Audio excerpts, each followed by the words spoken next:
가정에서 함께하는 새벽 예배 3월 31일 목요일입니다. 온라인으로 함께하시는 모든 분들을 환영하고 축복합니다.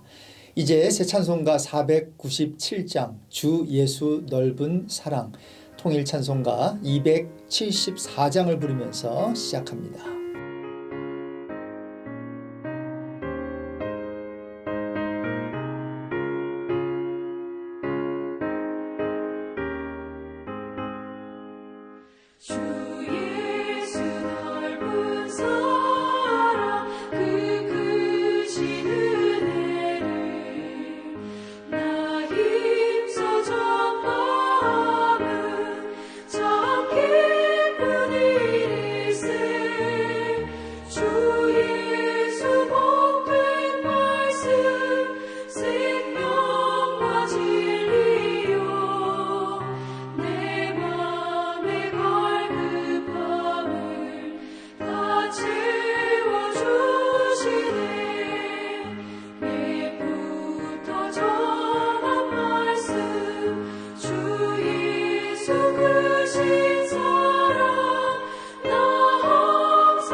벌써 3월 마지막 날이네요. 오늘 기도 제목은 3월 한 달을 우리 주님 은혜 가운데 마무리하게 하심을 함께 감사했으면 좋겠습니다. 함께 기도하겠습니다. 고마우신 하나님 아버지, 3월 한 달도 하나님의 은혜로 살게 해주셔서 고맙습니다.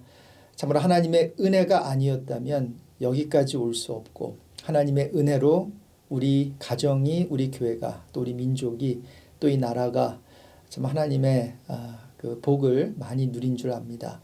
하나님, 참으로 저희들의 건강을 지켜주셔서 감사드리고, 또 저희들의 무엇보다도 믿음을 지켜주셔서 감사합니다. 이제 3월 한 달을 마무리하면서 감사로 마무리하게 하시고, 이제 4월 한 달도 감사함으로 우리가 4월 한 달을 누릴 수 있는, 또 즐길 수 있는 복된 한 달이 되게 해주십시오. 이제 하나님의 말씀을 듣겠습니다. 전하는 자나 또 듣는 자나 한 마음으로 하나님의 음성에 귀를 기울이는 복된 시간 되게 해 주십시오. 예수 그리스도의 이름으로 기도드립니다. 아멘. 오늘 주시는 말씀은 누가복음 24장 44절에서 53절입니다. 제가 받들어서 읽겠습니다.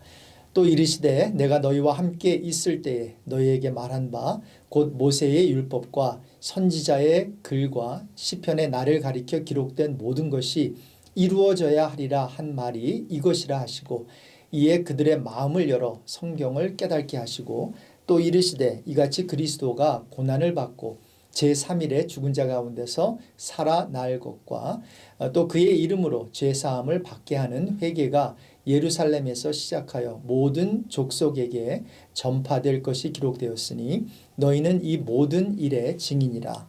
볼지어다 내가 내 아버지께서 약속하신 것을 너희에게 보내리니 너희는 위로부터 능력으로 입혀질 때까지 이 성에 머물라 하시니라. 예수께서 그들을 데리고 베다니 앞까지 나가사 손을 들어 그들에게 축복하시더니 축복하실 때에 그들을 떠나 하늘로 올려지시니 그들이 그에게 경배하고 큰 기쁨으로 예루살렘에 돌아가 늘 성전에서 하나님을 찬송하니라.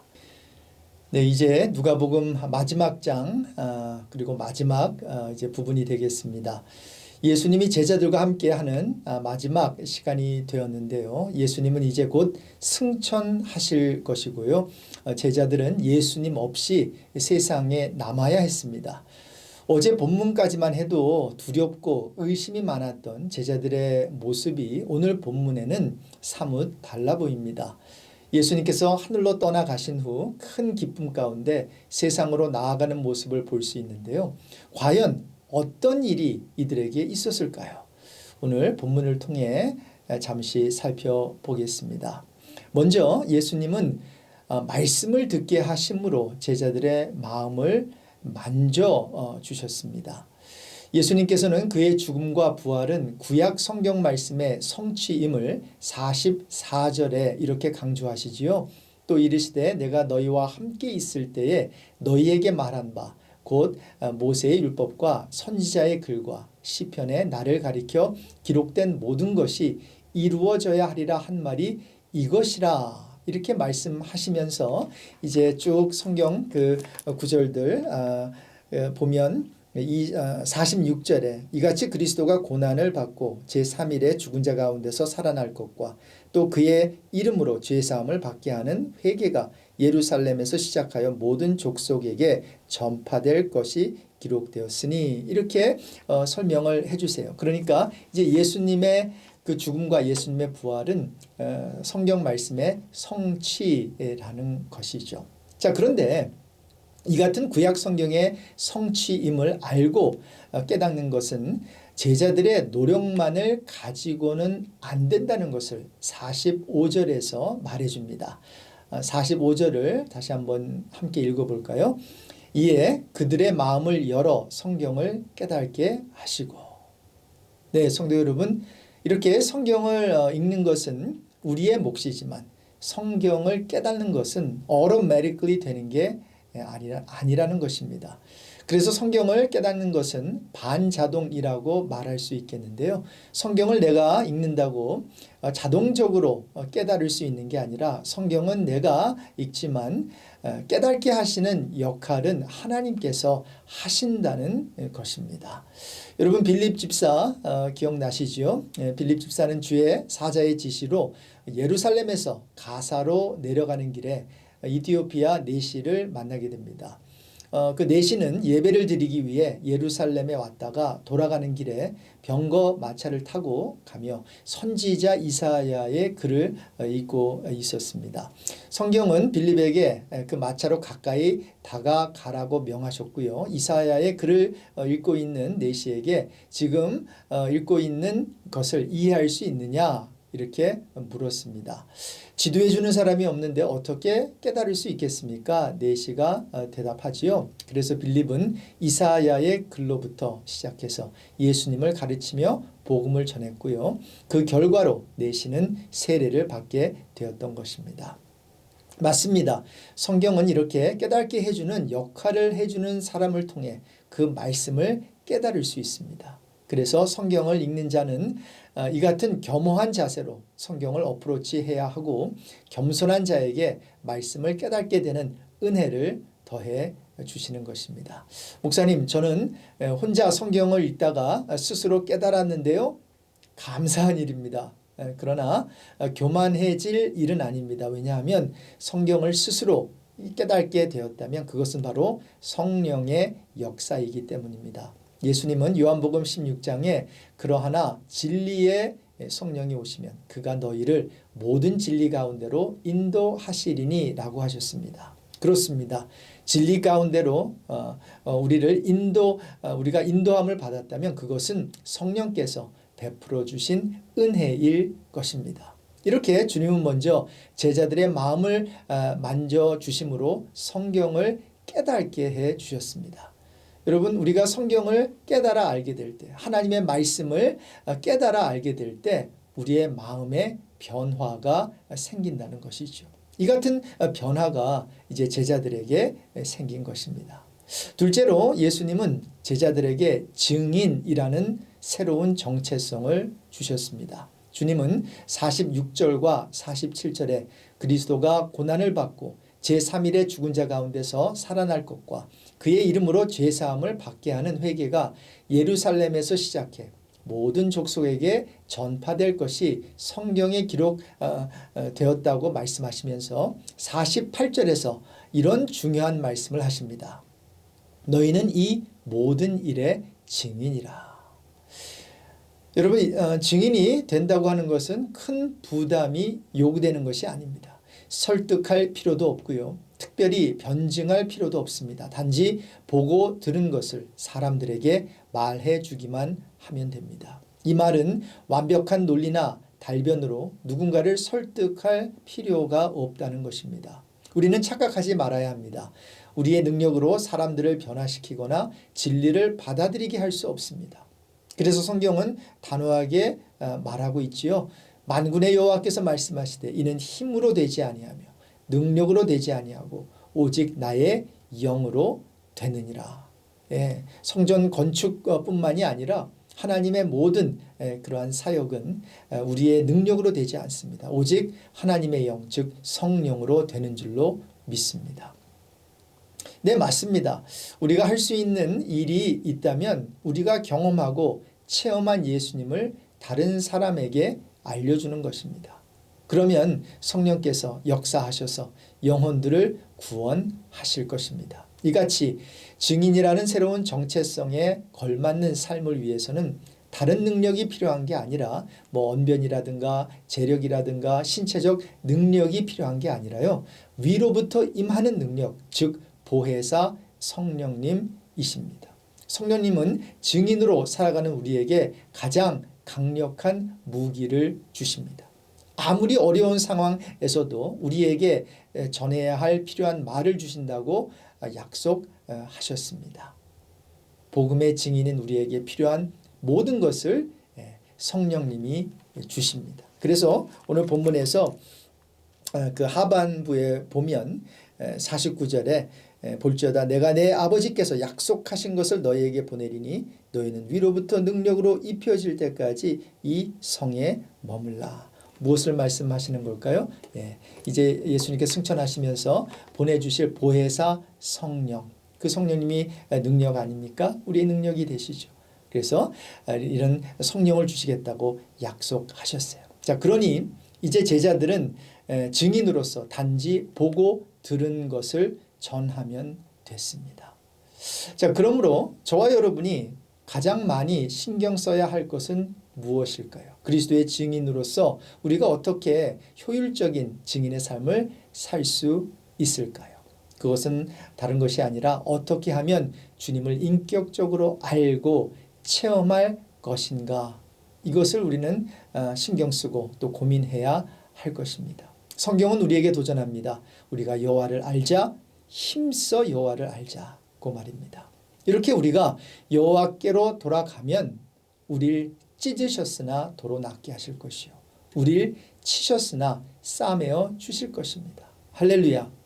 그래서 저와 여러분이 어떤 능력을 구하기 전에, 어떠한 실력을 쌓기 전에 가장 먼저 이제 우리가 챙겨야 되는 것이 있다면, 신경 써야 되는 것이 있다면 그 좋으신 하나님을 만나는 것이고, 좋으신 주님을 경험하는 것이고 성령 하나님을 체험하는 것입니다. 말씀을 맺겠습니다. 이제 예수님은 하늘로 떠나십니다. 그런데 제자들의 모습에 변화가 생겼습니다. 놀라고 두려워하며 마음에 의심이 있던 제자들이 오히려 기뻐하며 찬송하며 성전이 있는 예루살렘으로 돌아갔습니다. 이들은 하나님의 말씀을 통해 예수님을 알게 되었고요. 그들이 해야 할 일을 이제 알게 되었기 때문입니다. 저와 여러분도 제자들과 함께 그리스도의 증인입니다. 우리의 고백과 증언을 통해 성령님은 세상을 변화시킬 것입니다. 그러니 두려워하지 말고 위로부터 임하는 성령의 능력을 의지하여 담대하게 증인의 삶을 살게 되길 축복합니다. 사랑하는 성도 여러분, 이 마지막 때에 우리 성령 하나님께서는 각 교회에게 성령의 음성을 들려주시고 있습니다. 우리 소아시아 7교회를 보면 요한계시록에 성령이 교회에게 하시는 말씀을 들으라 그랬거든요. 여러분, 다른 사람은 몰라도 우리 새벽을 깨우는 우리 성도 여러분들은 정말 다른 음성을 듣는 것이 아니라 성령께서 우리 자신에게 또 우리 교회에게 말씀을 통해서 하시는 그 음성의 귀를 기울여야 할 줄로 믿습니다.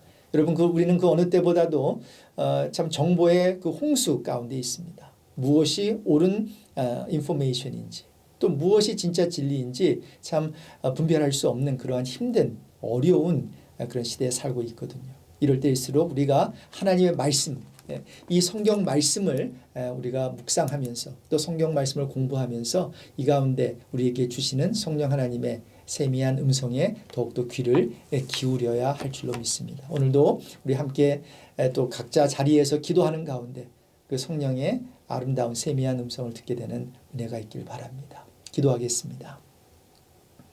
하나님 아버지, 그렇게 두려움과 또 의심 가운데 있던 제자들이 이렇게 예수님이 승천하시면서 기쁨으로 예루살렘으로 돌아가며 또 성전으로 돌아간 이 기록을 오늘 읽었습니다. 하나님, 말씀을 풀어주셔서 그 마음을 만져주셨을 때 이들에게는 담대함이 생겼고 기쁨이 회복되었습니다. 또한 증인으로서의 그 새로운 정체성을 이들이 깨달았을 때에 참으로 이들이 해야 되는 몫은 뭔가 없는 것을 만들어내는 것이 아니라 없는 말을 만들어서 사람들을 설득하는 것이 아니라 그들이 보고 들은 것을 증인으로서 그저 증거만 하면 됐습니다. 그러면 성령 하나님께서 역사하셨다라고 하는 것을 우리는 성경을 통해서 이미 알고 있습니다. 오늘도 사랑하는 우리 ANC 성도 여러분, 또한 이 동영상을 설교 동영상을 보고 있는 많은 우리 주의 자녀들, 참으로 성령의 능력으로 하나님께서 입혀주셔서 이 세상에 살아갈 동안 그리스도의 증인으로서 삶을 영위해 나가게 하여 주시고 참으로 내가 경험한 예수님, 내가 알고 있는 하나님을 말할 때에 말하고 쉐어할 때에 많은 구원의 역사가 성령의 능력으로 성령의 도우심으로 그런 구원의 역사가 있게 되기를 간절히 기도드립니다. 이제 함께 또 각자 자리에서 기도할 때 성령 하나님, 우리는 무엇을 구해야 될지 잘 알지 못하지만 말할 수 없는 탄식으로 우리 안에서 함께 간구하시는 성령께서 기도의 제목을 생각나게 하시고 무엇을 구해야 할지 알게 해 주십시오. 늘 우리 연약한 가운데 우리를 위해서 간구하시며 또 기도해 주시는 우리 예수님 성령님이 계셔서 참 감사를 드립니다. 하나님, 그 예수님과 그 성령님과 함께 우리가 기도할 때 큰 힘을 얻게 하여 주시고 또 하나님께 큰 영광 올려드릴 수 있는 복된 하루 되게 해 주십시오.